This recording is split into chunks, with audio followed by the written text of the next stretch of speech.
GM. Cheers out there to anybody who's with us super early. We're always on Twitch, streaming a little early, listening to some music. I smoke a little. We're having our coffee. It's how we get our day started. Maybe sometimes we make an X post, a little GM post here and there. We are live on X, on YouTube, and on Twitch is where you really find us. ETH, Bitcoin flying to the moon. We tapped 80,000 overnight on Bitcoin. Absolutely wild. Absolutely wild moves in cryptocurrency after QE begins again. On the SPY, we're looking to open higher. Looks like we're going to open and retrace all of yesterday. Very, very interesting. On the Qs, very similar. We're going to retrace all of yesterday. Interesting what this market brings on a Friday, right?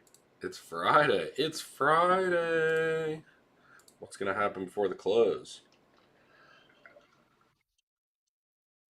Stock futures rise as Wall Street tries to recover from yield-driven sell-off. Long-dated Treasury yields hold steady after Bessent bond buyback rally fizzles out. Some Americans' biggest brands are losing ground in China. Well, because, we're not. There's a American brands are losing relevance in China. Excuse me? China was once one of the most. I didn't ask for that. Is that going to do that from now on in the future? What the fuck was that?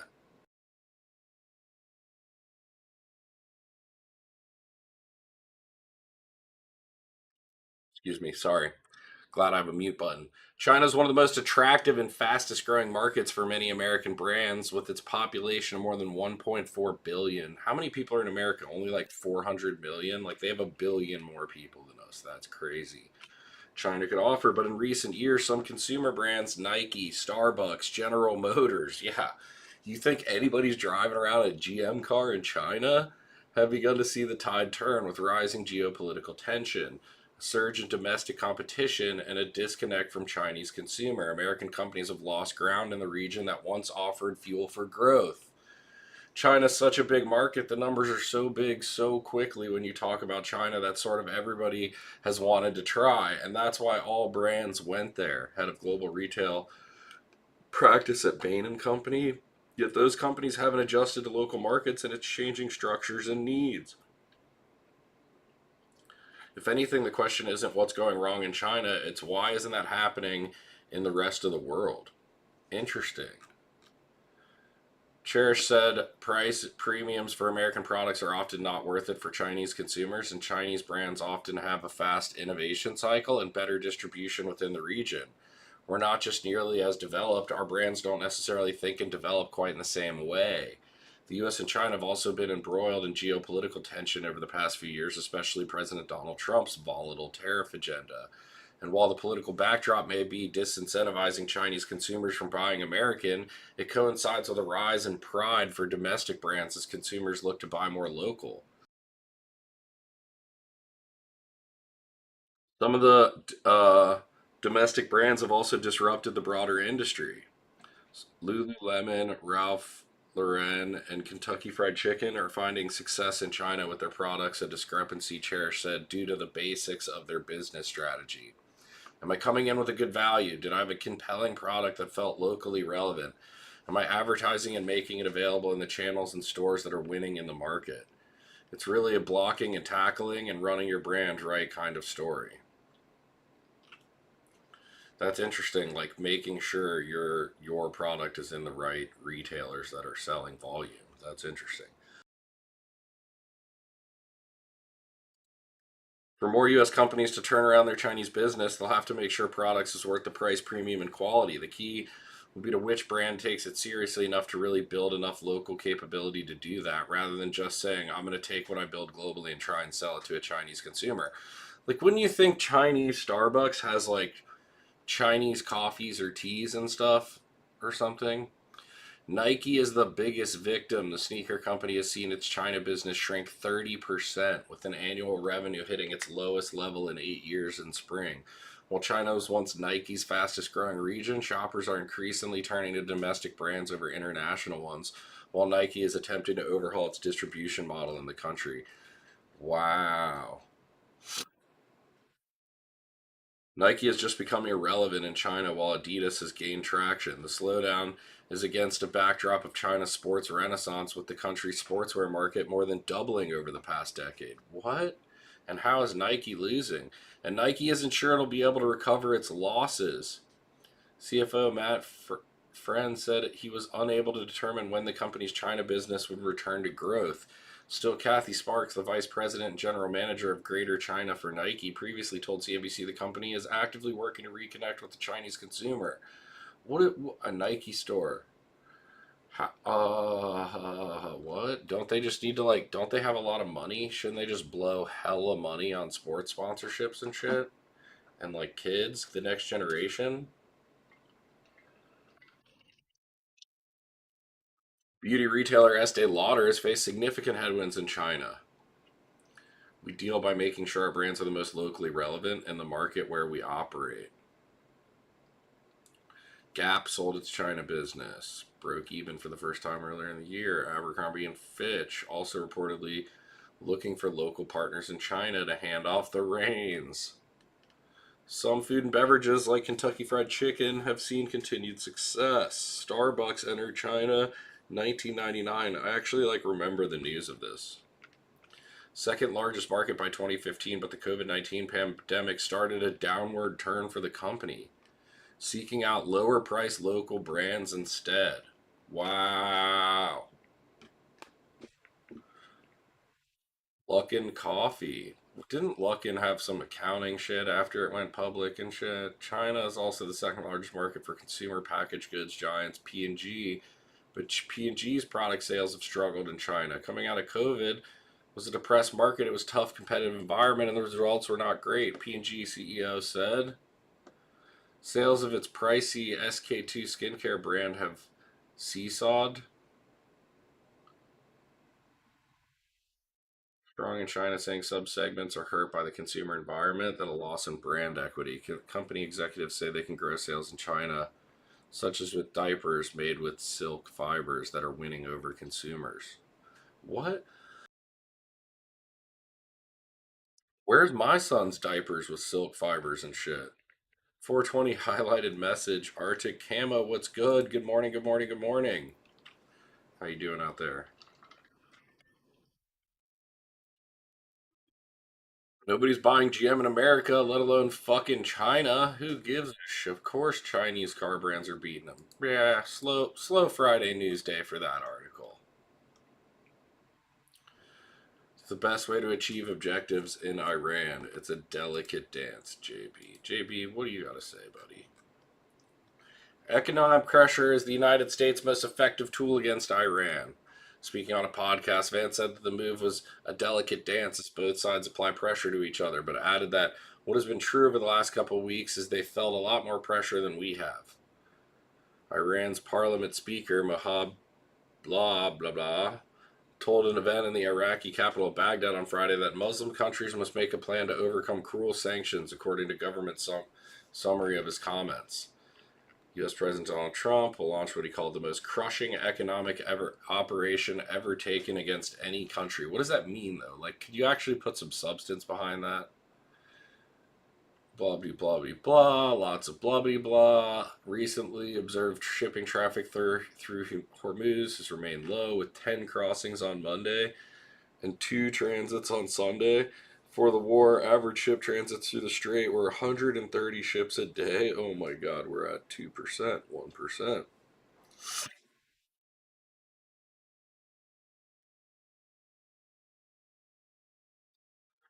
Iran's main leverage, Vance said, was access into the strait, adding if we cannot even get back to where it was before, but if we can get enough oil and gas out to give some Americans some ease at the pump, some ease on energy prices.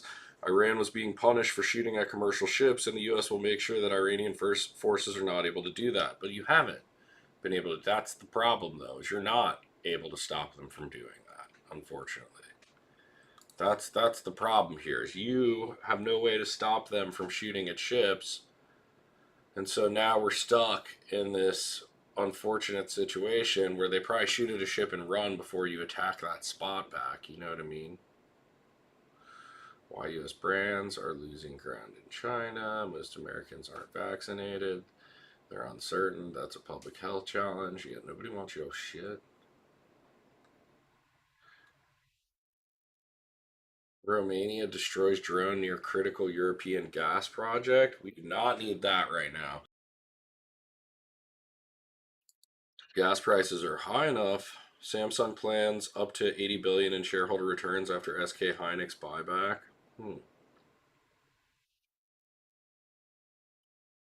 U.S. vows to up economic pressure. We know long-dated treasury yields hold steady after Besson's bond buyback rally fizzles out.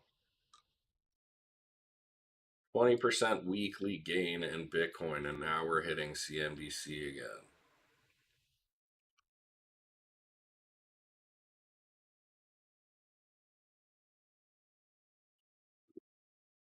Bitcoin was on track for a weekly gain of 23% following a spat of positive developments for the world's largest cryptocurrency. Bitcoin was last seen at 77,000, up from 62,000 at the start of the week. Crypto-linked stocks rose with Coinbase and Circle advancing more than 5%. Strategy advancing 9%.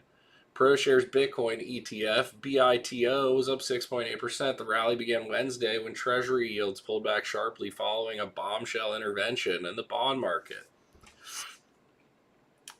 Massive short squeeze, which later amplified by a massive short squeeze with roughly 2.7 billion in crypto short positions liquidated. Oh my god, Bitcoin's move reflects an alignment from macro policy catalysts.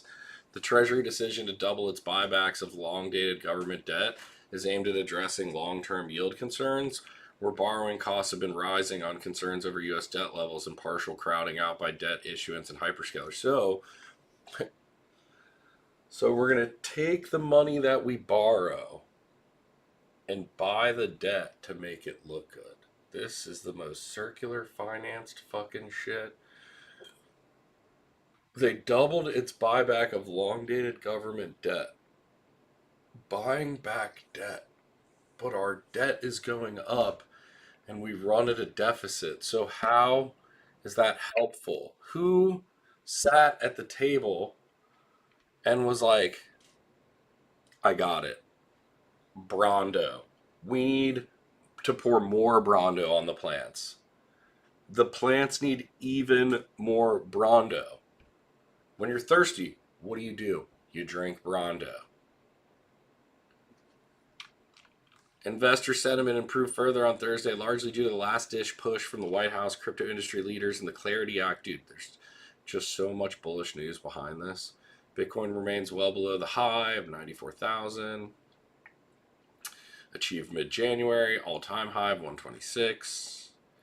Blah, blah, blah, blah, blah. We're expecting one final flush and for it to drop another 20%. So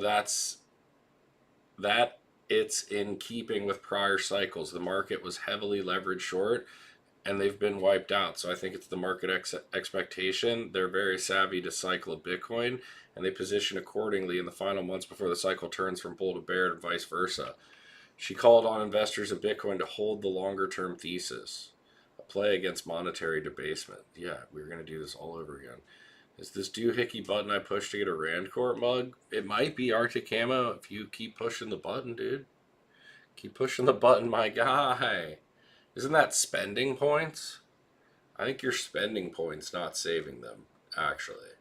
That might not be how you get the mug.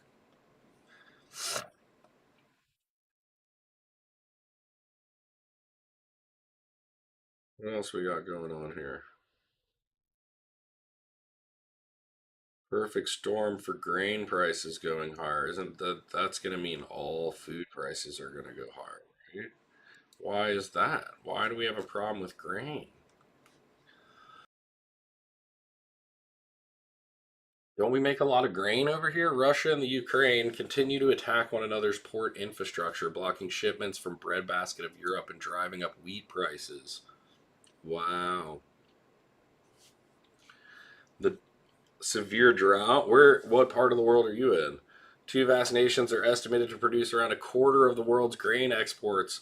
The warring countries exported nearly 100 million metric tons of grain between them in the year of June, according to customs figures, with shipments largely continuing to flow since Russia's full-scale invasion in 2022, thanks to diplomatic agreements to protect global food supplies. Dude, what? We're at war, but let the grain through. Let the grain. Don't kill the grain truck driver, dude. Grain belt is stressed. Next year we're fucked so far, bud. What do you mean? Like Kansas and Iowa and where's the grain belt? What is the grain belt? I don't even know what the grain belt is. Recent military strikes on grain exports. Who the fuck is shooting the fucking grain driver, dude? Oil tankers and vessels in the Black Sea region have now made it too challenging for shipping firms to get insurance, meaning many are avoiding its ports. Alternative land routes for Ukraine grain are also being stymied by low water levels on the Dunbar River and by rail maintenance in Eastern Europe. That's fucked. Dude, my nose is itching like crazy. 1 second.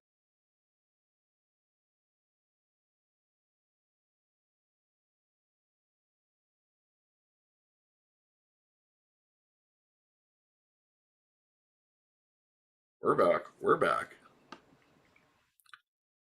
Colorado, Kansas, Nebraska, no water already for next year. Farmers aren't doing well. Why no water? How could you tell if there's no water for next year? Don't you have to get through the winter? Doesn't winter have to stack up a bunch of water on the mountain range? And then if there's no ice, we don't get snow, you're fucked for the next year? Or is it 2 years? Yes, you had no snow last year, so you didn't have water this year, right? How do you. It's fucking August. Yeah, there's no snow. Arctic camo? Fuck. Duh.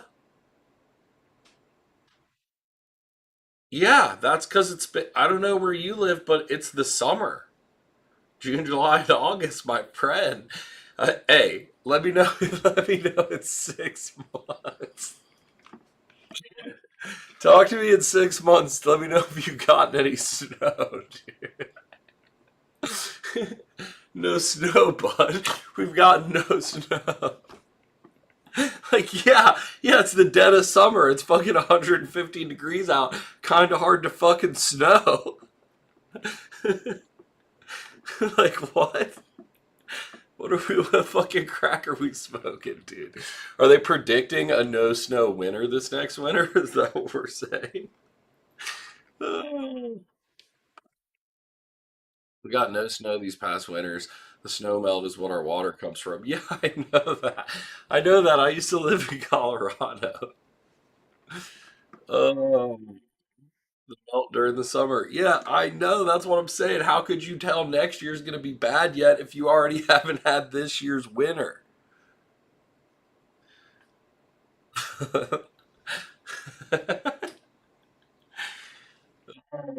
Oh my god. Agricultural shipments are being disrupted not just by conflicts, but blockades by the strait. And by the depletion of waterways as the German Rhine. What is happening here? Soaring costs for farmers around the world from fertilizer and diesel to labor will further jeopardize food security if many decide they simply cannot make the money they need. Is global warming a thing? Higher fertilizer prices have become structural and are here to stay. Oh no. U.S. farmers are conscious that under fertilization can prove more costly than higher input prices if they sacrifice crop productivity, a balance that's becoming increasingly precarious as they exhaust other options for optimizing yields. Cash is tight at the farm gate, limiting some growers from locking in any product for the next crop year until additional financing or working capital becomes available. Dude, don't you have to like make money as a farmer for you to be able to do it again next year? Hello for the Penn State frat house. I've been up for 3 days back in bricks. Dude, New Jack City, dude. Got all the pledges with their shirts off, just packing bags, dude. Woo! Sheesh! Arctic Summer. Who is that? I don't even know who that is. In Europe, too, there's fear that farmers in Russia, Ukraine, and beyond will not plant much this winter because of profitability concerns and the inability to get financed. A lot of things will come together to seriously affect crops next year. We've had crops decimated by weather in Europe and the U.S. searing hot summer. And Europe has a. So it's the hot Arctic camo. It's not the lack of water, it's the heat, dude. No hay and grass for the cattle, a possible result in a significant herd liquidation. We can't have that. Beef prices are already too high. No, we've got no end in sight of the Black Sea problem. The issue with fertilizer since the start of the Iran conflict is still there, and if anything, getting worse. U.S. corn yield looks concerning after a wet spring and less fertilizer use. Oh, it was a wet spring. So we had too much water.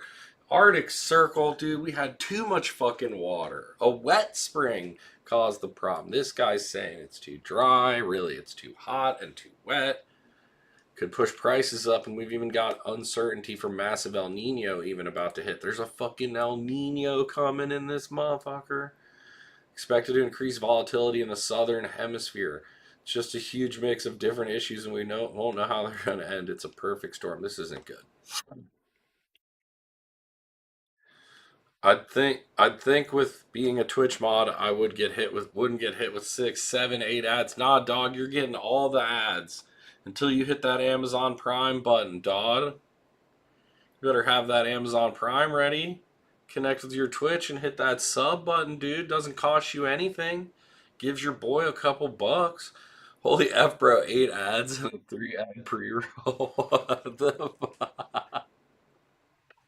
I just have it turned down to the at whatever the like it says averages. I just left it there. Holy F, bro. 8 ads and 3 ad pre-rolls. Hey, maybe it's worth that Amazon Prime sub. Who knows? You know what I'm saying? Oh, that's funny. Dude, and somebody just didn't dude, who gave away hella fucking subs the other day? Generous Greg gave out fucking 5 subs the other day. Average my ass. You want me to crank it up, dude, Burkett? You want to see on Monday what not average looks like, motherfucker? I'll crank this shit all the way up. You won't be able to see shit. It'll be like, hello, and then straight to a fucking ad read. Uh, Buy's looking good. Gonna reverse all of yesterday. QQQ looks like it's gonna reverse all of yesterday as well. Bitcoins, 76,000. It tapped 80K overnight. ETH at 2374. Insane ride from 1900. Absolutely insane ride from 1900. So crazy. Up 2% overnight. My BMNR calls are about to fly. We're at 22.25. We're up 3% in the pre-market here. And around 5 a.m., we hit $23, a dollar higher. We were able to buy $19 calls for $4.15. We bought $19 call options that expire in February.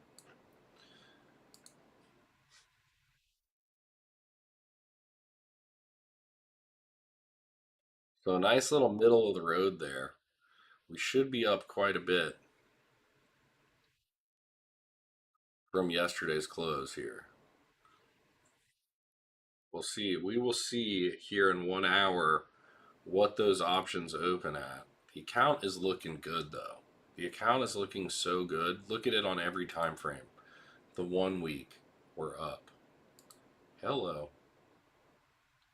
Show the fucking chart. The 1 month is green. Look at that. Look at that. That's looking good out there. Average my ass. Don't do it. I won't. You won't. Next time you raid Stock Jock, I'm going to make sure you get a timeout. Oh, no. The 3 month, though. The 3 month, dude, Burkett. Look at it. Look at it. Fucking look at it, alright? Year to date, my friend.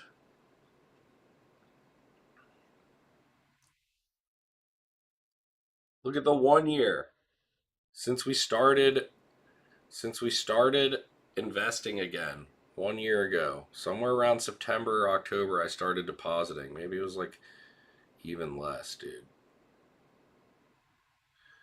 It's like August of last year I started putting money in. Look at the all-time though. All-time winner finally again. This is so crazy. Look, I didn't use Robinhood for years. This is so wild to look back at. I started trading. I lost a shit ton of money. I learned how to short, and I shorted Tesla and hit a fucking fat lick on Tesla right before COVID and learned how to short, and then made a bunch of money shorting into COVID.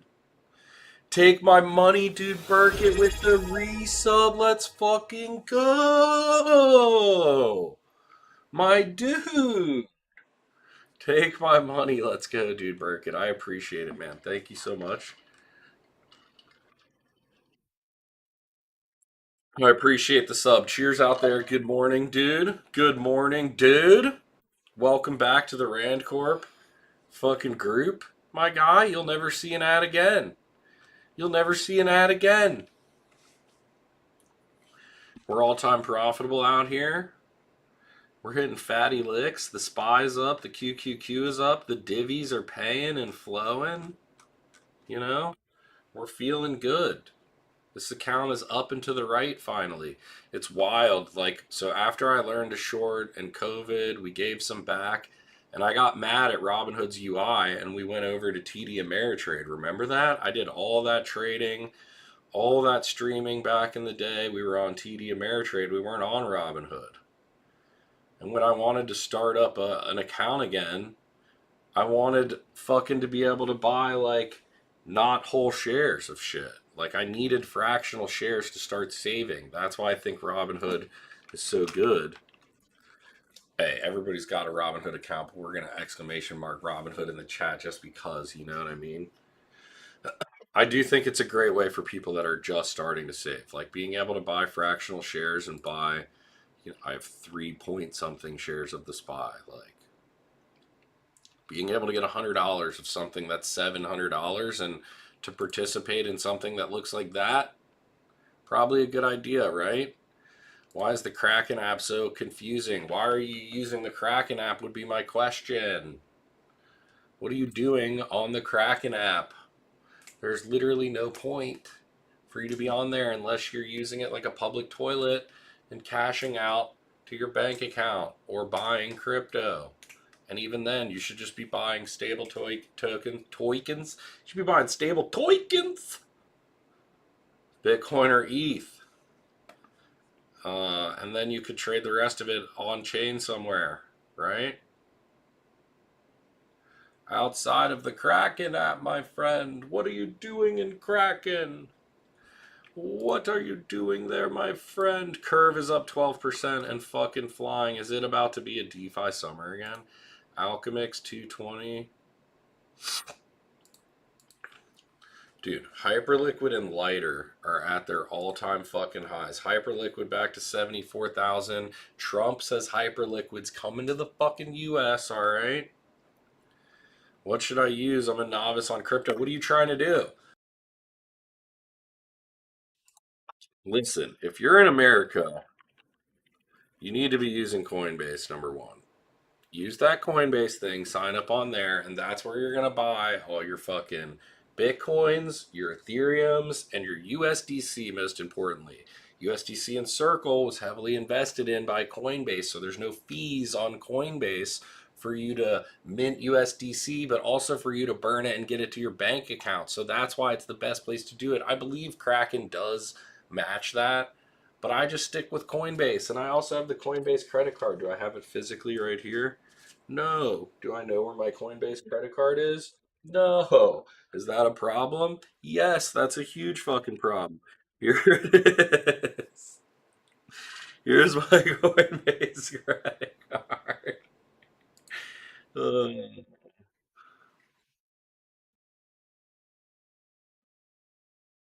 but sign up there. We each get $10 in Bitcoin or something. $5 in Bitcoin. I've been watching Rand for 3 years. I'm still not educated on crypto. What the hell? Seriously, dude. How did you miss this whole pump? What are we doing out here? Dude, this is going to be an epic green candle. You know what I love about options and how inefficient the market is? You could use perps futures. You could be on lighter trading 24/7, 365. The market doesn't fucking close, dude. You could be doing that on chain, but instead, we're over here trading options on Robinhood where the market closes and we have these huge inefficiencies and things move overnight. Things move overnight with more information. So here we are. Bitmine Immersions is up 3.5%, and my option is stuck. It's frozen in time, frozen in history from 4 p.m. yesterday. Just sitting there thinking it's still 4 p.m. yesterday, has no new information to go off of, hasn't been around for the past 16 hours or something like that. You know what I mean? And here we are. We're going to wait for this to wake up, and this is going to skyrocket from $6.25 to over $7.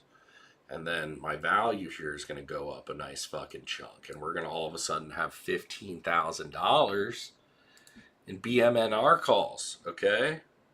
That's what we're going to do, all right? And that's how we're going to make our money for the day. And then we're going to go out on a Friday night, have a wonderful Friday night dinner, okay? Preferably get to put some steak in my belly, all right? I know times are tough out here. You know, there's troubles in the market. Perfect storm is brewing. Grain prices are going up. Steak prices are going up. But we don't care because we beat inflation with our BMNR calls. And we're going to be up thousands of dollars today. So charge me $100 for a steak. Please. I will tip you too, my friend. I just want good service, cold drinks, and a quality steak, my friend. What other articles we got going today? There's really not much in the news. We're gonna shake off. QE, but crypto finally has a reason to rally now. Between that and getting the Clarity Act done, the SEC releasing rules, and every single bank building on chain, I think this is going to be the start of the most epic bull market ever. But this is not financial advice. I'm a guy in my basement who smokes a joint in the morning and drinks some coffee and streams on Twitch, YouTube, and X to a crowd of like 2 people. And so the 2 of you, Dude Burtic, Arctic, and E&M, 3 of you, should probably not follow anything I fucking do. That's for sure. That's for damn sure. If you want to be a degen, come trade gold and 15-minute candles on Kalshi. Love Kalshi. That's what's up. Kalshi came and spoke at Rare Evo this year. Analysts split on whether Bitcoin surges past key level signals a new bull run.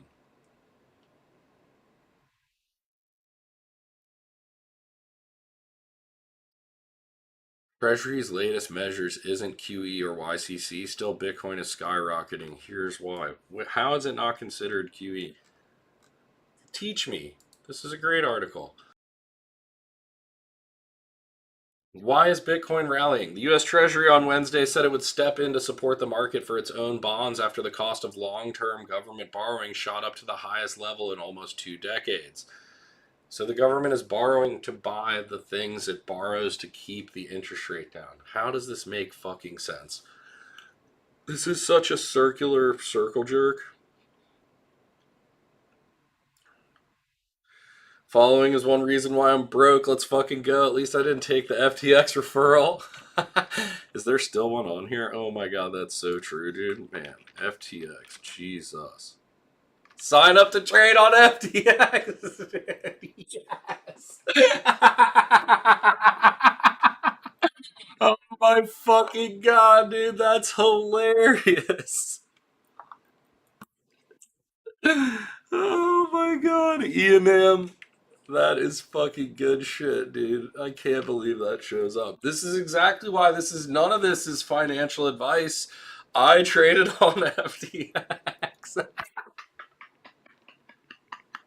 You know what, dude, Burkett? You know what, dude? You should stick with Kraken, dude. Do not open a Coinbase. Swanson 7 10 cents on a break.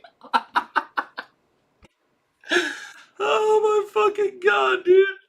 Jesus Christ, I can't believe it's still a thing. Definitely got to get in there and change that. Sad.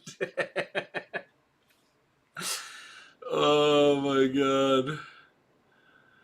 FTX became my savings account for 20K with 0%. With 0% interest. God, remember FTX? My god. And here we are circularly financing the government. The rise in borrowing costs have become a problem for both the government's finances and maybe even crypto. The new measure doesn't print money out of thin air. It isn't quantitative easing or yield curve control, two of the biggest tools governments and central banks have for pumping money into the markets. Both have a long track record of triggering unprecedented risk taking across financial assets, crypto included. Still, hard assets like Bitcoin and gold are rallying, and the dollar is depreciating against major currencies. BTC jumped past 77, up 23% for the week, which is the largest weekly gain since March 2023. According to Coindesk data, the reason isn't really about what Treasury is doing, it's about what the move is telling the market. This is the start of the bull market. You have 1 year to get rich, chat. You have 12 months to get rich, and then it's fucking over. And after 6 months, things are going to be fucking wild. People are going to be buying JPEGs. They're going to be buying meme tokens. They're going to be buying wild fucking tokenized assets. Tokenized assets going to be the craziest thing that are going to start blowing up. It's going to be people tokenizing gold and silver and fucking platinum and not actually having it, and then fucking blowing up when it comes out that they don't fucking have it, or they don't have the stock. The underlying stock's not there. If you're buying fucking the NASDAQ on the blockchain or Google on the blockchain or something like that. That's my prediction for what blows up at the end of the next bull market. Like, what is the crazy fad narrative that's building that's going to run crazy and everybody should get in on now? You know what I mean? But then's going to blow the fuck up. You know what I mean? It's going to blow up at the top. What is that? Hey, not financial advice. I'm out here pushing FTX.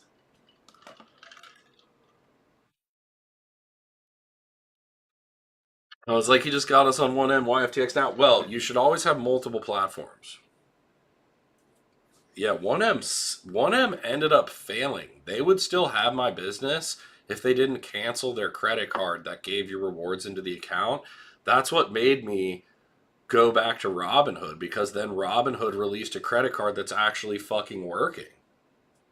The Robinhood credit card's fucking amazing, but with my luck, Robinhood will go out of business and I'll lose this 50,000 fucking dollars. Like, I'll get FTX'd out of Robinhood. Vlad the Vampire will fucking vamp away all my fucking money. You know what I mean? And we'll all be out. You know. But for right now, I like it. But this is not financial advice because I'm a guy in my basement. You know what I mean? And I'm by no means fucking rich. You know, if you don't hold it, you don't own from a long-term gold bug. The problem with holding physical gold is selling. You can't sell. The bid-ask spread on physical gold is super wide. When you go to the store or somebody to sell it, they're never giving you spot price is the problem. So, like, how do you... Like, what's the point? You have to, like, gold has to appreciate massively just for you to break even. I think Robinhood holds the record for most SEC complaints filed against an institution. Damn. I definitely don't think, like, you're not on Robinhood to day trade or be a market maker. Like, you should be making, like, mid to long term investments on Robinhood. When you're on Robinhood, you don't have enough money. Like, even with $50,000 in this account, do not have enough money to be doing anything that is needed off of Robinhood. Like the TD Ameritrade Thinkorswim platform, I still don't have enough money. Like, I need literally like a million or $2 million in the account before it's fucking worth moving off Robinhood, if that makes sense. And probably by the time I get there, Robinhood will just be worth keeping. And Robinhood's advanced charting and everything is not that great, you know? But the UI for doing basic stuff over here is absolutely amazing. For like basic, small investing, coming and doing a trade a day, buying some buying a few shares and partial shares of things for your long time portfolio, ETF buying, and just really, holding a long term account is where it's at. Like, people try and overtrade on small, tiny fucking accounts when you should just be like saving up and getting cash flow so that the dividends or cash flow coming in or whatever it may be is like the small 1% of your portfolio can actually be a meaningful position in something. 1% of $50,000 here is 500 fucking bucks. You know what I mean? Like, I can't buy any meaningful position, and the risk of buying individual stocks or options like Wendy's options and BMNR is too high. The risk isn't worth the reward on just starting an account of ETFs that just go up and to the right over time, where time in the market is worth more than trying to time the market every fucking day. And I'm not here to do that.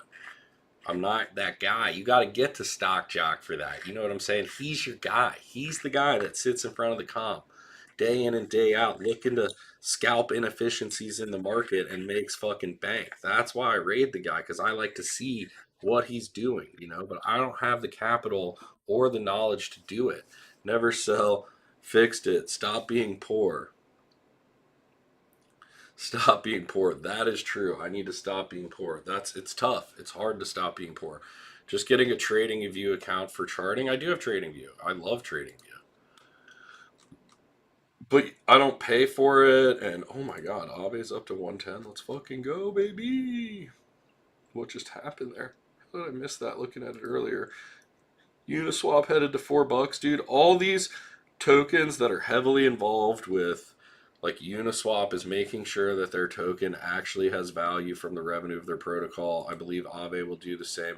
I believe we're going to have the craziest DeFi winter, because the summer's over. It's about to be a DeFi fall and winter ski trip. Dude, it's going to be epic. Anything that's actually returning value to token holders, where tokens are being traded by real equity, it could get pretty crazy. Shout out to Stock Jock. Shout out Stock Jock, dude.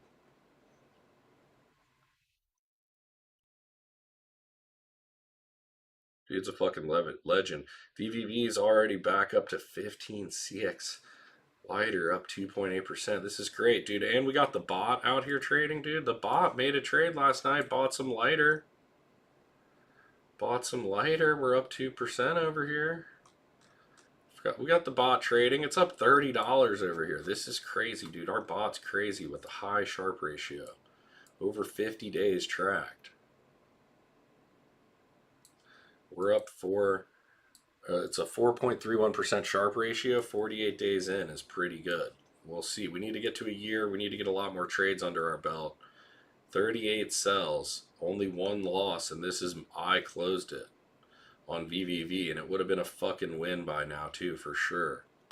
Solana thoughts? I am very interested in Solana. I definitely think that Ethereum and Solana are the top two when it comes to decentralized finance and being like the blockchain of the decentralized blockchain of record. I think Ethereum's no downtime. The majority of stable token volume and real world assets are being minted on ETH, but Solana is there. Solana is second in line. They had a lot of outages over the last cycle, the last 5-6 years. They haven't really had any recently. They came close recently, actually, to a cycle shutdown, but it didn't actually shut down. But that's the scare that keeps people from, like, a BlackRock, a Swift, and others from building on it. And I think we're going to see interoperability between blockchains in the future. I totally think that. One second. My biggest bet is on Ethereum right now. I think Ethereum becomes the decentralization place of record. It is what everybody builds on top of. And you see Coinbase building Base, you see Robinhood building Robinhood Chain, and you're going to see others. Any big brand that has a huge retail funnel and a mass of users will probably use their own chain, but eventually it will settle down to Ethereum, and how it'll be interoperable, let's say, with somebody who's like on the Thinkorswim platform and chain or the Robinhood chain versus the Coinbase chain and are trading between each other, you'll have that interoperability and everything will settle down to Ethereum. That is my personal theory, but I'm just a fucking guy in my basement, and it could settle down to Solana as well. Solana could be used for much faster things, I don't really fucking know. I'm not a magician quant who's been high frequency trading for years. I'm a pretty low frequency trader, I'd say. Very, very low frequency, you know. My biggest bets are, obviously Bitcoin, digital gold, and Ethereum. Solana's up there. DeFi tokens, things that have real use case, that have TVL, that are transactions are happening, that people are using it, whether that be for trading or borrowing and lending or FX use cases or, you know, holding other real world assets and leveraging them, leverage trading, futures predictions, insurance, all of that stuff coming on chain makes fucking sense to me in the future. And some of these DeFi protocols where they do have real revenue going towards the token, it makes sense to hold those tokens. Just like you would a stock of some kind over here. It's 8:53. We have about 30 minutes till the market open. The market is climbing into the open here. This is so nice. We're going to get a massive bump. We have these inefficient options over here. This is why you would use like a Hyperliquid or a lighter Perpetuals DEX exchange over a Robinhood. These fucking options contracts turn off. This thing has been sitting at $6.25 fucking cents all night. It's gonna open and pop to the upside like crazy, dude. Like what? What is going on here? ETH is up like wild overnight. Bitmine immersion should jump even higher and my options should be worth a lot more. But I can't sell them. I can't sell my options right now. I can't do anything. I'm stuck. My hands are tied. That's stupid, right? We should be trading 24/7, 365, all instruments. And that's where blockchain infrastructure comes in.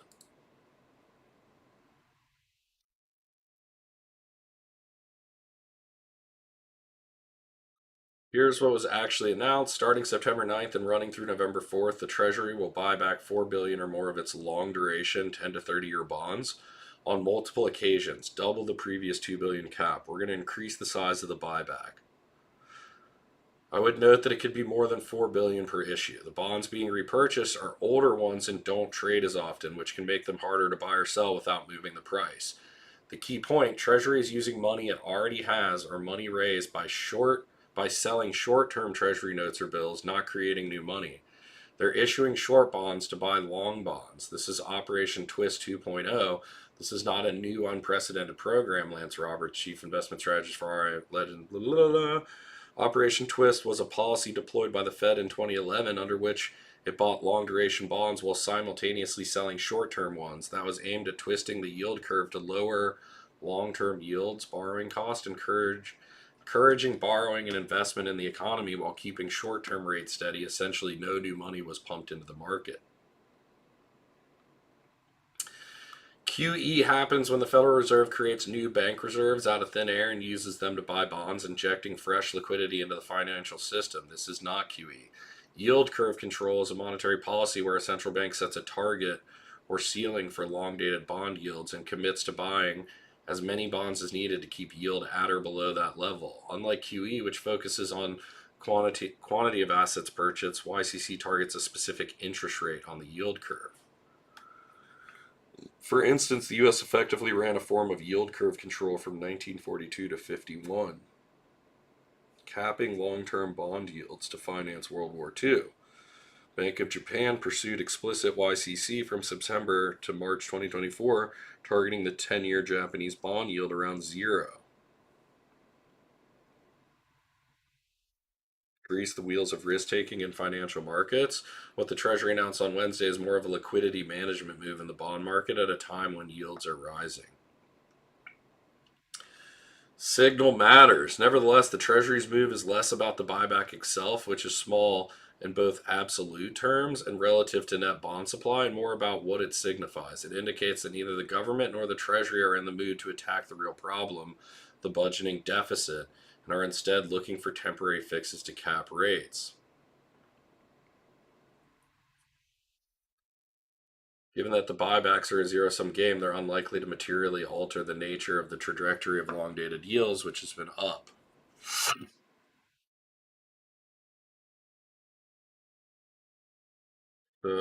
This is the problem. Yields taken together, these factors suggest that yields will likely continue to rise and that policymakers will need to step in more aggressively in the future.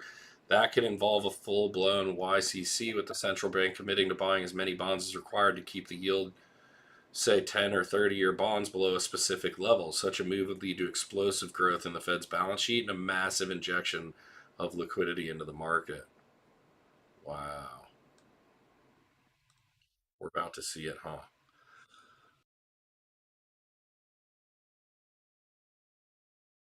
I mean, I only passed Econ 101 in junior college, but that doesn't sound good. I didn't, and it still doesn't sound good. Does not sound good. Sounds like we're not even doing anything, and Bitcoin's going to the moon. It sounds good for my portfolio. That's what it sounds good for.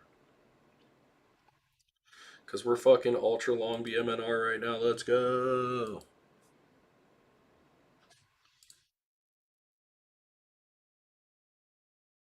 Strategy is finally back in the profit. Dude, somebody, who's the Gangnam Style guy? You know the meme of him getting like shot up in the elevator to get on stage? Somebody fucking AI that with Michael Saylor. That's how Michael Saylor feels right now.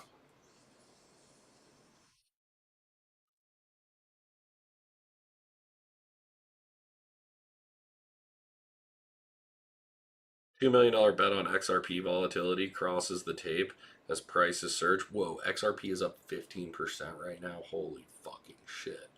$1.38. Oh my god, it was just at $1.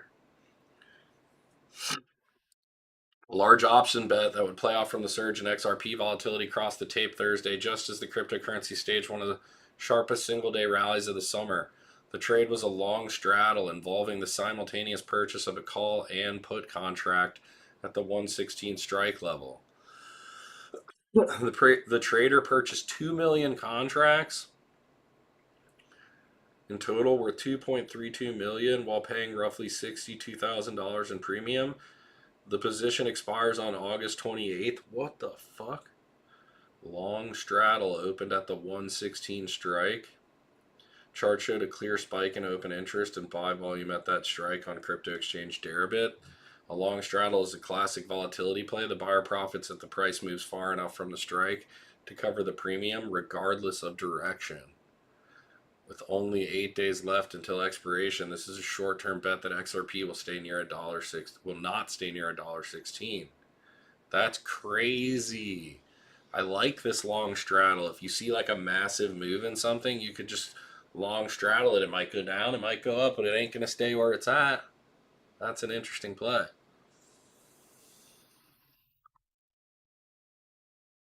They're probably up massively. They're probably up massively. ETH flying. The corn is flying. SPY is still holding up. Qs are looking good. There's nothing really crazy in the news that's going to stop us right now.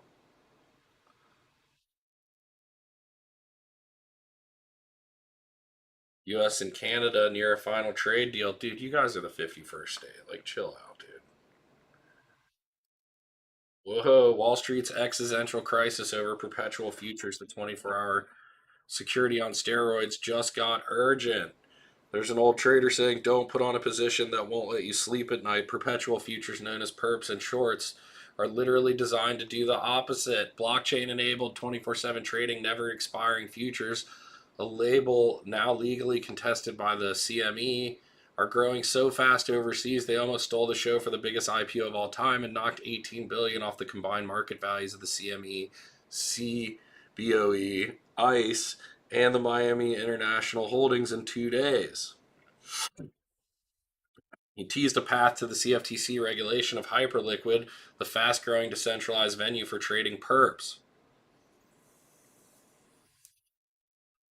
You could think of perps as a bet that never expires. They contract almost any asset class, trade around the clock, and offer tons of leverage. Investors are worried perps will disrupt the business model of traditional exchanges, which make a substantial amount of money off the so-called roll deliver in derivatives, where traders extend the life of an expiring contract by selling a near-dated contract to buy a longer-dated one. Yes, this is annoying. I would love to have longer-dated calls in Bitminer, but I can't. I cannot. We need to find a local top where I could fucking sell these and get higher strike prices further out. My friend. All right, back to the article. Uh, Investors are worried perps will disrupt the business model of traditional exchanges, make us blah, blah, blah, blah, blah. We already said that. While the initial approval of perps futures trading in the U.S. has been limited to cryptocurrencies, the president's comments this week suggest regulated perps trading may soon be available on traditional assets classes like stocks, commodities, which are booming in popularity on Hyperliquid this year. Wow. Traditional exchange economics could be in question, said one current board member of a publicly traded exchange who requested to remain anonymous. Perpetual futures, zero DTE expansion, extending trading, they're all responses to an increasingly competitive market where investors expect continuing access. Dude, so true, dude. You have to evolve. You have to evolve. Brokers and exchanges have extended trading hours for several years now. 24/5 trading in 2018. London Stock Exchange will join next year. Most brokers, along with CBOE, offer trading in major securities, including index options in some form on all but Saturday and Sundays. The advent of monthly, then weekly, and eventually same-day options expiries also expanded the calendar from the inside out. In that context, perpetual futures, born of crypto origins, an asset class whose appeal stemmed in large part due to constant access, look like a natural next step. While prediction marketplace Kalshi and centralized crypto exchanges like Coinbase and Binance shine a light on the asset class, it's decentralized Hyperliquid that dominates the emerging field. It's a trading settlement blockchain that, together with marketplace operator Trade.xyz, makes Hyperliquid XYZ a decentralized international exchange that's become synonymous with perp trading thanks to $200 billion in notional volume traded just last month.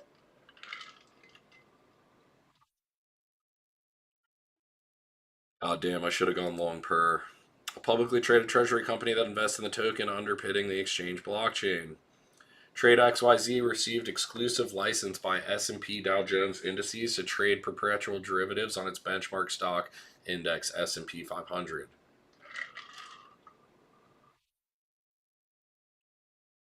In May, the CFTC approved the perpetual futures on Bitcoin, made Kalshi the first regulated domestic operator to offer perps in an event that sent shares in incumbent exchanges plunging. Wow.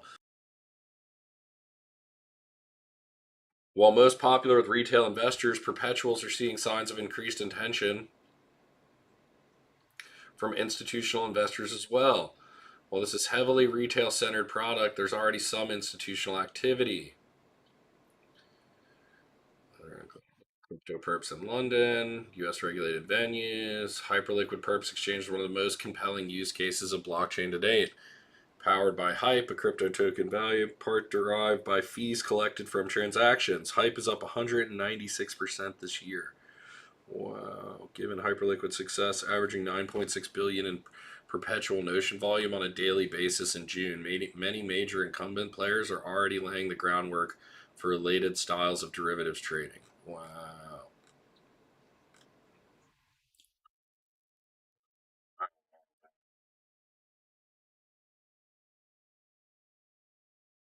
CME is fighting perps? What? CME Duffy sued the CFTC in June over its approval of Bitcoin perps on Kalshi. Should be classified as swaps, not futures. We're not taking this lightly, said Duffy. It's a crucial first legal battle for the asset class, as swaps and futures carry very different regulatory implications for how capital and institution listings and trading them need to have to set aside for margin, risk, and tax requirements. CFTC called the seed frivolous. ETF issuers can use perps instead. It could reduce their costs and revenue for swap dealers that are mostly banks.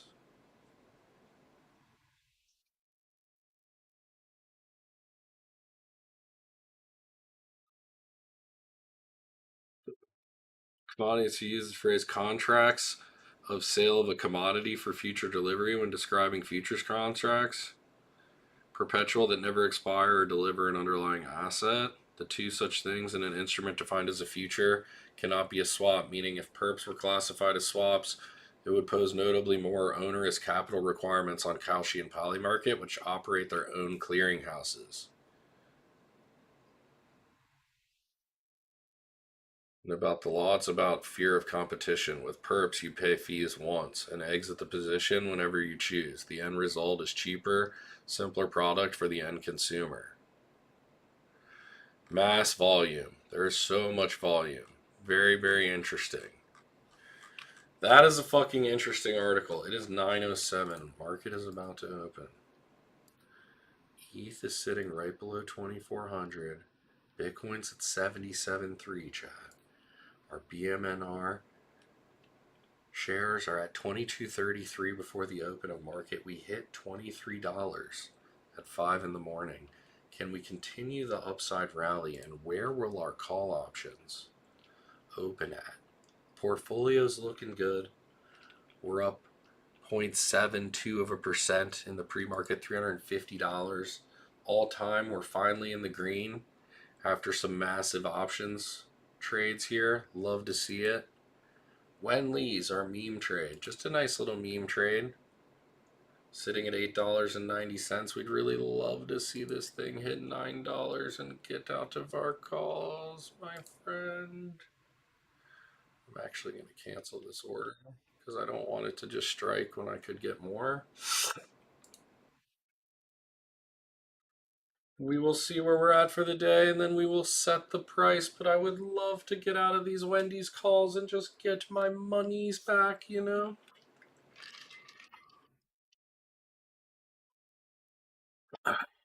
What's everybody looking at for the day? What's on the news? What's on the horizons? You know what I'm saying?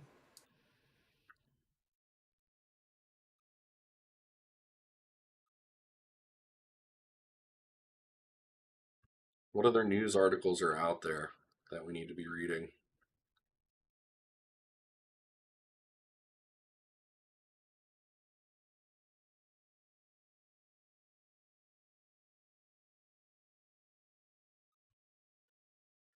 No more doom scrolling or stories? What? How could they do that? How are they going to take away stories from people?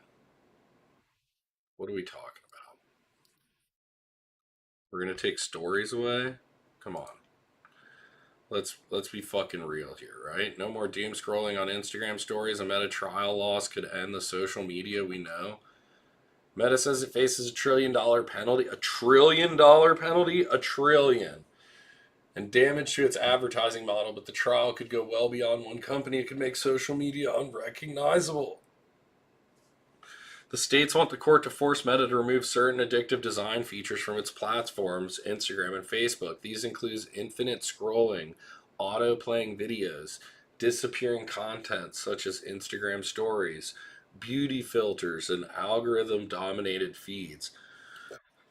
Wow, I never really thought about how addictive the disappearing content is, because you want to watch it before it disappears. You feel like you want to see it and have to click on it and watch it before it disappears. These are all playing to different types of addiction here. Just constantly getting fed content, the auto player turning it on, you needing to see it before it goes away, beauty filters to play with, algorithm dominated feeds showing you the stuff you want to see. Dude, that's fucking so sketch. So dang sketch, right? States want the court to force Meta to remove certain addictive design features from its platform, Instagram and Facebook. These include infinite scrolling, auto-playing videos, disappearing content. I just read that. During her opening statement Tuesday, Neil said that Meta is choosing profit over safety.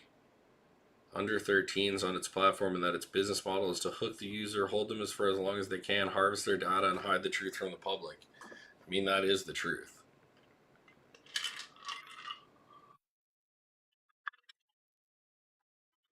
These are off trials are often compared to the big tobacco lawsuit of the 90s, and the outcome will likely be analogous as well. The product is going to be harder for young people to access, and the cultural message around social media is going to change. This is true. Social media companies are court over harm. There's pending lawsuits against YouTube and Snap too. What about the creators on there that knowingly are creating content to go viral and to get your attention and things? Why are we just going after the platform? What about the creators? And that could include somebody like me streaming. You know what I mean? How does no infinite scroll work? I don't know. They're going to have to, you can only scroll so much, then you're going to need to like scroll up and reload the page with a fresh scroll or something. Who goes first? Who goes last? Ideally, they all go at the same time. That's not possible. In an ideal world, they'll all commit to the same reform and changes to all kids and keep them safe. How the fuck is that going to be possible? Meta and YouTube were already found negligent in a blockbuster social media addiction trial in Los Angeles in March. Plaintiff was a young woman who said she became addicted to their apps as a child. She said the platform's design caused her severe body dysmorphia, depression, and suicidal thoughts. Yo, that's on you and your parents and shit. What the fuck? Dude, what? Other social media platforms like Snap, which has a younger user base, would likely make preemptive changes to align with any changes forced on Meta by the trial. It's unlikely that this will permanently kill the industry, but it'll significantly reduce usage over the long term. That sounds pretty fucking dumb.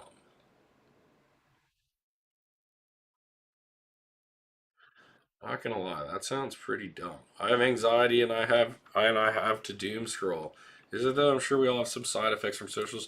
I think we totally do, but it's on you to recognize it and not do it. Like you shouldn't be fucking loading up fucking online game. Let's go after online gambling first. Wait.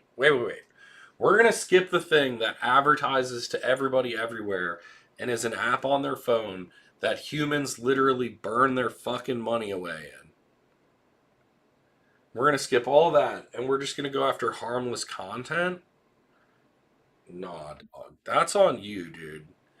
You could also like, what do we do? Are we gonna regulate Coca-Cola, coffee, like fucking me eating too much steak and getting fat? Like at some point, it's on you as a human to take care of yourself, and somebody else shouldn't have to tell you to not do something. Like I don't go down to the casino downtown Cincinnati and go fucking put money in a slot machine every week and shit. I don't do that. You know what I mean? I don't go play poker all the fucking time. I don't do that. You know what I mean?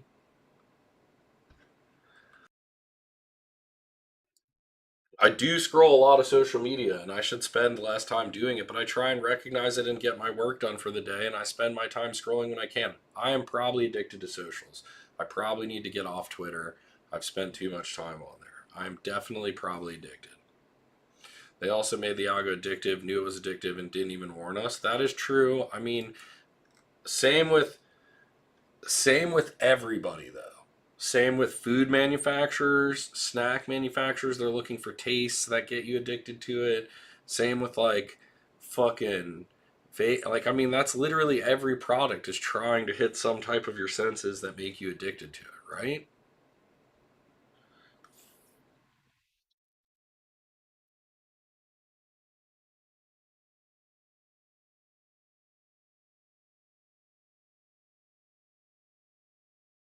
Gold is rebounding and strategists see a path towards record highs. This is the same story that Bitcoin is going to be climbing with.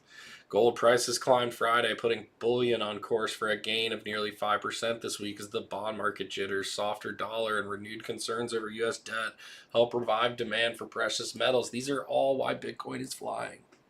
Gold futures rose 1.6% to 4,600. Dude, 4,650.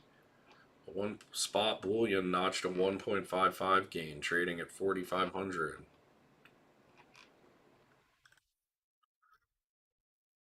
Gold versus US dollar, and we were up to the buyback plan from the US government debt The U.S. government debt topped 40 trillion for the first time ever. Here's Tsunami trading as the move signals the debt load, cost, and duration. God, my buddy is all in the miners and gold and commodities. He's fucking killing it. He's got options on all this shit. Yeah, I think the social media companies is that it was well documented every step of the way. Psychiatrists told them they had public studies. I mean, that might be true, and they were like leaning into it. They're like, yes, addict them. Definitely addict them. Do it. Do it now. You know what I mean?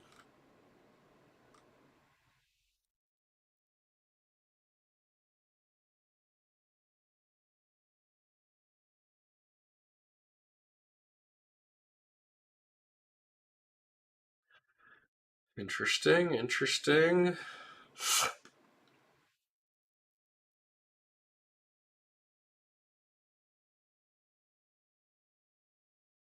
I do think Bitcoin becomes digital gold.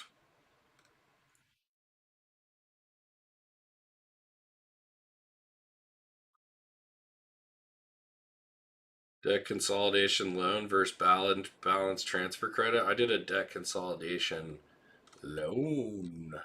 A nice loan ski. You start paying. We're paying her down right now.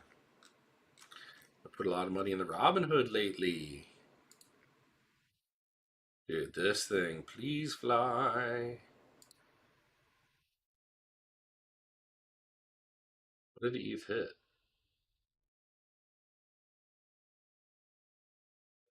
We hit 24.4 in the middle of the night. In the middle of the night. Dude, how is BMNR not flying to $30? My Jeebus. Why are we only at 22.16? This thing should be up like massive. Massive, massive, massive. I don't get it. I really want to sell my Wendy's calls and buy more calls of what I have.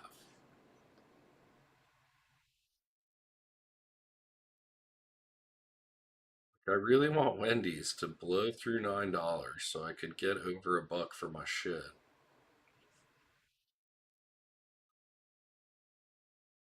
Get out of the Wendy's calls, take that profit and roll it into more BMNR calls. Even more calls.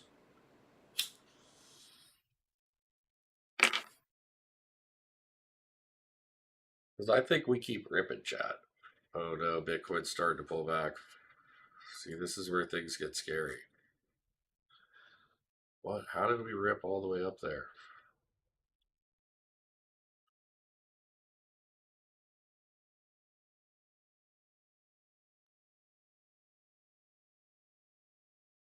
Pull back to 75,000. I mean, we did have a massive rally. Look at the 3 days here. I mean, come on. 5 days, the whole week. Monday, Tuesday, Wednesday, Thursday, Friday. The whole week was just fucking. We went from 62,000 to 76,000. We're up 14K in Bitcoin. It's like a 25% rip in the week. That's pretty fucking massive.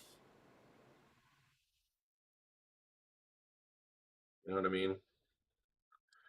ETH's in at 2,400 from 19 to 2,400. Massive move. Massive, massive moves. Coin going crazy. Coin's still way down though. Wow. Very interested in coin and Robinhood. A lot more upside in coin.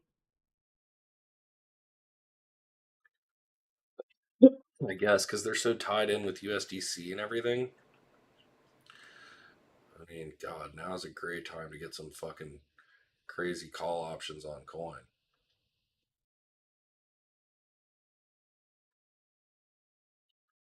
Out of way out of the money. Way out of the money call options on coin might be a thing.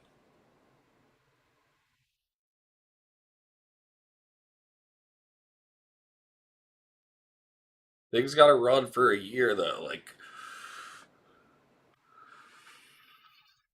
I want to put the money to work on a pullback. We need some type of a pullback now. The question now is, where does this become stretch? Do we actually go hit $82,000 here? Look at the on the daily chart. What does it look like historically?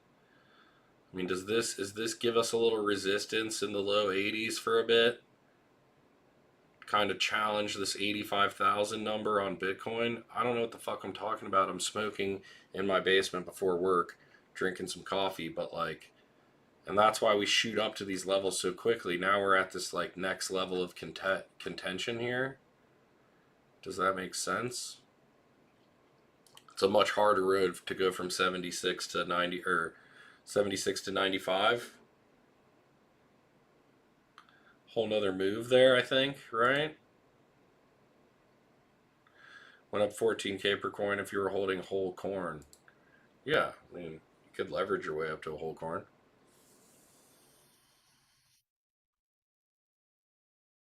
You've had all this time to get your corn, dude. Think about all the time you had to get corn. So much time to buy the corns. Look at it on a weekly chart here. Dude, 8 minutes until our Robinhood account's gonna go fucking bonkers, my dude. Hmm.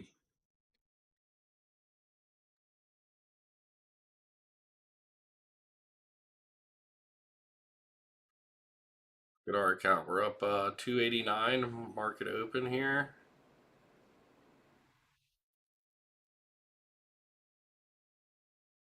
And BMNR is just at this $22. What did it close at yesterday?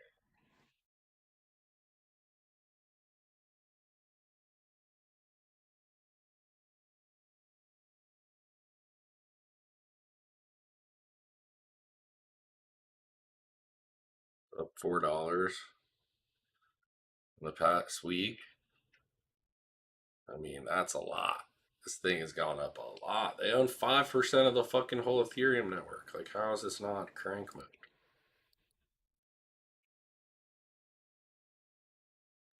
Who do we send it to today, Enam? Who do we send it to?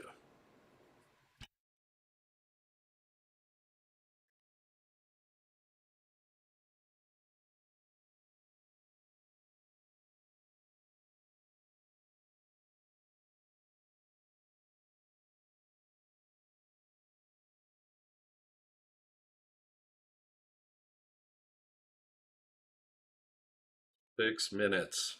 Is there any news at 9 a.m. popping off? Nothing crazy. We're really just kind of chilling for the next 6 minutes. What U.S. brands are losing ground in China? We read that at the start of the stream. Most Americans aren't anti-vaccine. And more doom scrolling. Romania destroys drone near critical European gas project. Romanian president has accused Russia of deploying a marine drone that its military destroyed on Thursday after it was spotted close to a major natural gas development. What?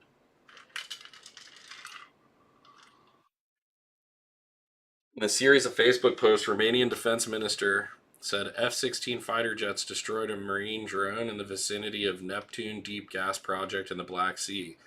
Once developed, Neptune Deep will make Romania the largest natural gas producer in the European Union, located around 99 miles off the coast.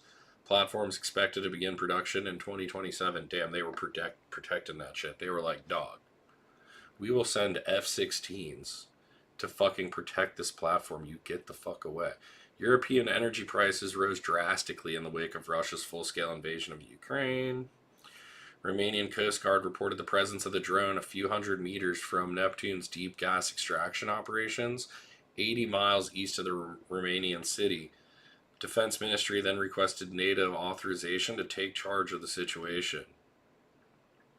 It's made to destroy the drone in order to protect the lives of the hundreds of personnel working on the platform. To ensure a rapid response, 2 Romanian F-16 fighter jets were scrambled with orders to engage. The drone was safely destroyed. Holy shit, that's wild. The operation was an action against time. We remain vigilant alongside NATO allies to defend ourselves and repel such challenges. CNBC reached out to Russian government for comment. Romanian shares a border with Ukraine, the Russian lying across the Black Sea. Romanian officials have confirmed the drone was not of Ukrainian origin. Wow. Was aware that two Romanian Air Force F 16 aircraft were scrambled in response to a maritime drone detected in Romania's exclusive economic zone in the Black Sea. One of the aircraft successfully engaged the drone, demonstrating continued readiness. What do we shoot underwater from air? What weapon could possibly be used from an F-16 to fucking? Are these like what type of drone? What would this drone look like? Are these drones like narco sub type drones? Like what's the drone look like? I know what the plane like. What are we talking about here? Are they far underwater? Is it something they just shoot at with machine guns? A little missile, little air to surface missile or something like that? You know what I mean? I don't fuck. I don't know.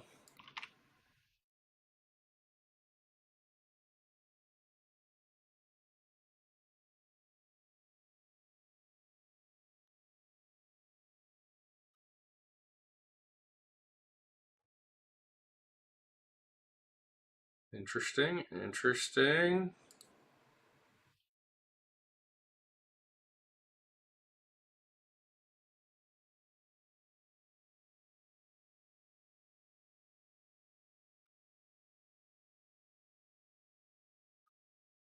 Bunch of merch left over.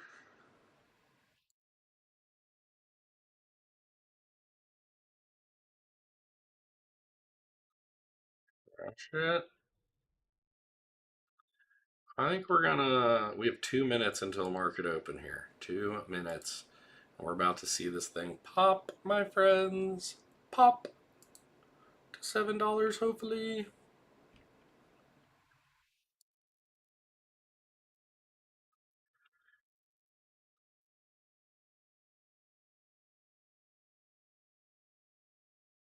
ETH and Bitcoin hold up here. Does ETH hold 77,000 as we get into the day here? You know what I mean?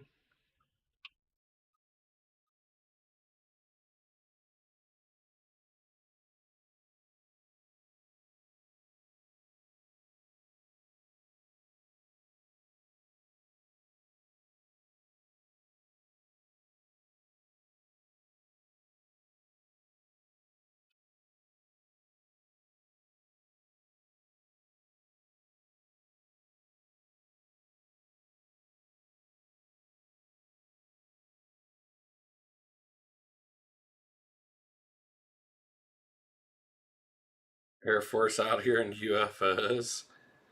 1 minute, dude. I almost want like a separate tab here.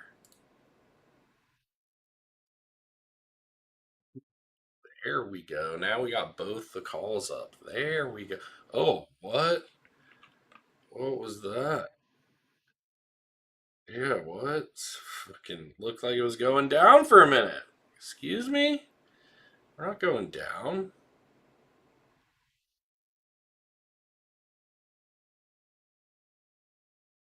Although Bitcoin's going down, the market is dumping going into the weekend here. This is where people are going to start to risk off after this pump, and we might take a little cool off session after a fucking full week of nothing but fucking green. Would make sense to me. Can this hold? Where does Wendy's go? The MNR seems to want to go north still. This didn't go up as much. This didn't go up as much. 668 current price.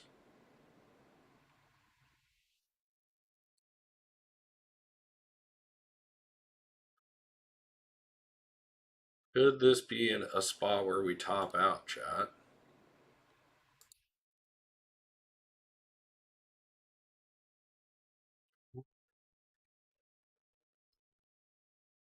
I don't know. I don't know. Wendy's is a tough one. Do I just get my cash out of it? Sell to close. I have 20 of these, and I would love to sell them at $1.05.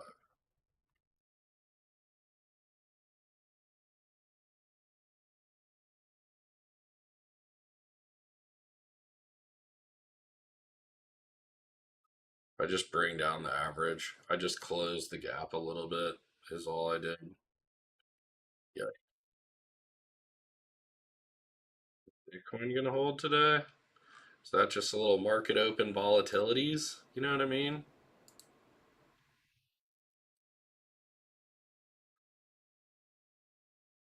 Let's see how this isn't racing further, but I have no idea what I'm fucking doing, you know what I mean?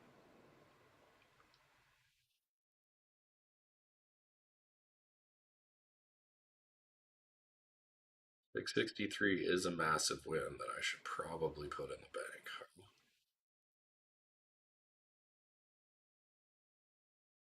Oh, this is the thing that I don't like about the open. Where's the SPY at? Interesting. Is interesting. Stocks rebound after sell off, remain on pace for weekly decline.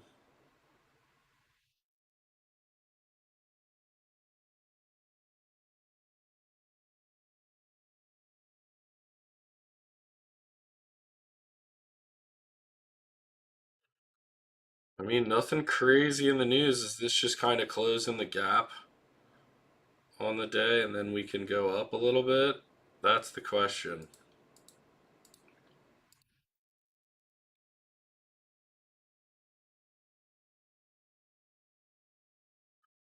We're about mid yesterday, basically. Is that what that is? Or is that the open for yesterday? We're just touching off of yesterday's open.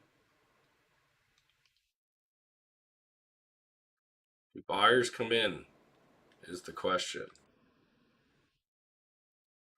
Like, are there real buyers buying the SPY here, or do we go down on a Friday before the weekend? Do we de-risk before the weekend here?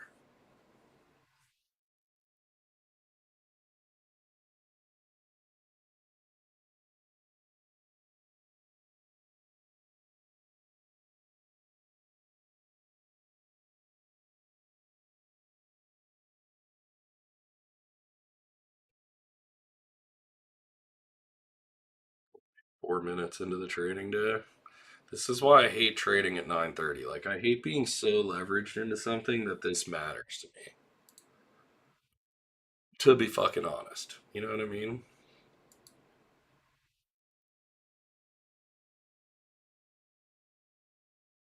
I'm the 20 contracts at 105. Come fucking get them, my dude. Come get them. The bid is at 75 cents. Last trade 87 cents.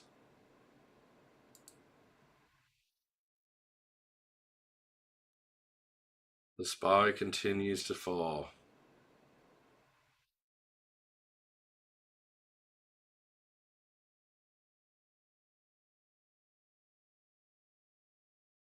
The Qs continue to fall.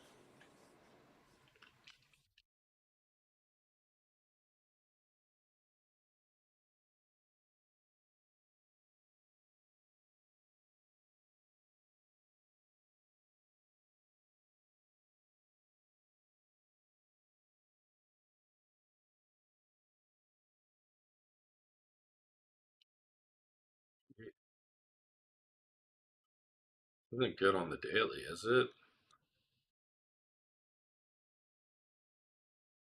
Kind of makes sense. We need to go back down and fill this gap, huh?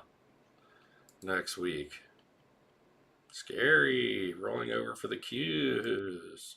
On the daily chart, it does not look good for the SPY and the QQQ. Well, the SPY still looks good. SPY, this is just gassing off. We might go close some gaps down here, fill some things, but the Qs, if the Qs start to continue down, this kind of looks like we're about to go down. A little head and shouldery.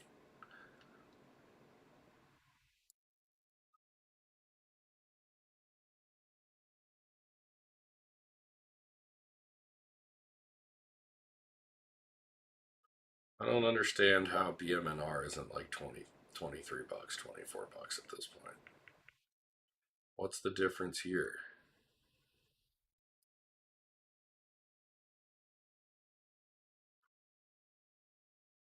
$6.95. Last traded at 617, so none of them even did anything. Open interest. I'm like 10% of the open interest. Like 9% of the open interest.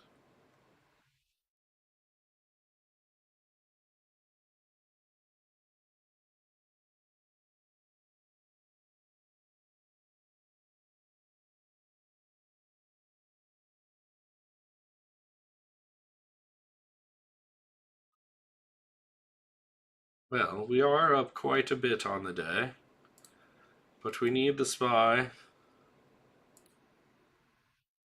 and the Qs to turn on a bit. I'm gonna get to work though. I cannot sit here and just stare at this chart all day with you. Unfortunately, my friend.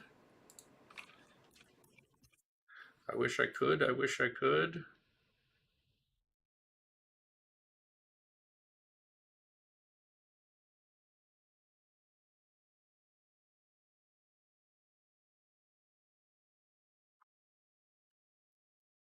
All right, Thread Guy. We're gonna send it to Thread Guy.